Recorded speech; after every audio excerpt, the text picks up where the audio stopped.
So I interviewed Sarah Gray for this interview. She is an early childhood education teacher in the Rockford Public School District. She has worked there for the past 18 years.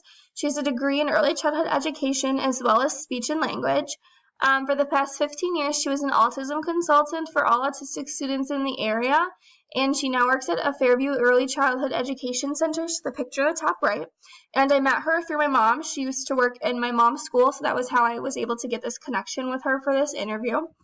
So an issue that Sarah posed to me was that a lot of the children she sees have a lot of social and emotional issues. So they have a lot of trauma, mental health disorders, and a lot of drug exposure at such an early age, as well as the teachers have very limited training tools and resources to help with these issues. So they impact the students because they prevent the students from being successful within the school setting. So this relates to Maslow's hierarchy, such as the basic needs have to be met before the academic needs can occur. And that when these children come to teachers with such high needs that the skills are delayed, preventing growth in those necessary areas, so like communication, social interactions, independent functioning, and pre-academics. So when one of those is delayed, it just causes like a snowball effect between everything else. So some articles that I was able to relate to these issues. The first one is just talking about strategies for educators and how to create just like better academic success for the students. So the first one you can do is create a positive school environment. So things such as like school-wide activities. So you can create multiple grade recess, or cross-grade lunchtime buddies or cross-age tutoring. So this just helps the students build a sense of community and providing the students just to get to know each other better.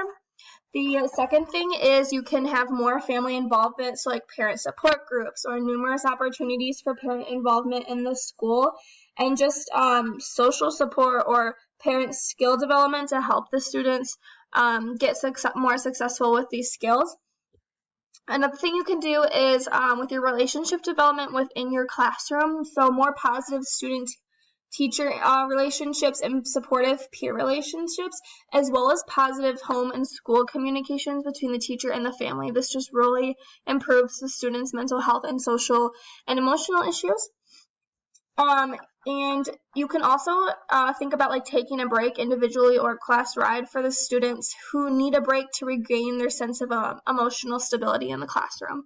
So the second article I found, this is a study that they did in an early childhood Head Start program where the children were 1 to 36 months old, and it explored the social, economical, health, and development relationship between the caregivers and the students.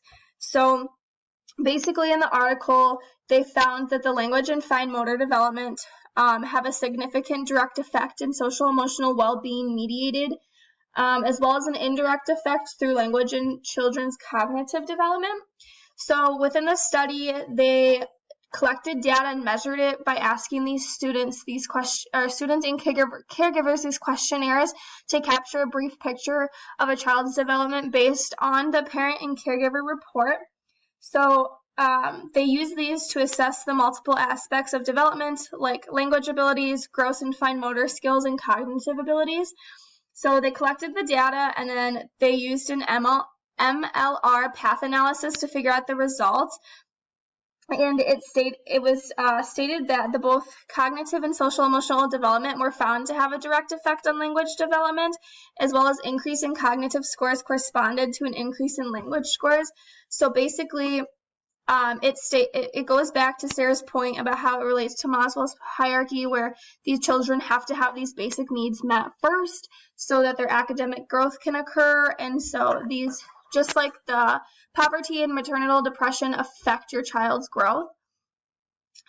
So it's important to use all of the resources that I found in that first article just to help build your classroom and make it stronger, as well as gaining more strategies for teachers to be able to deal with these issues, and maybe even offer more training in schools so students know how to have strategies to fix or deal with the social and emotional issues or trauma that the students are facing, so that they can continue to grow in their academic needs.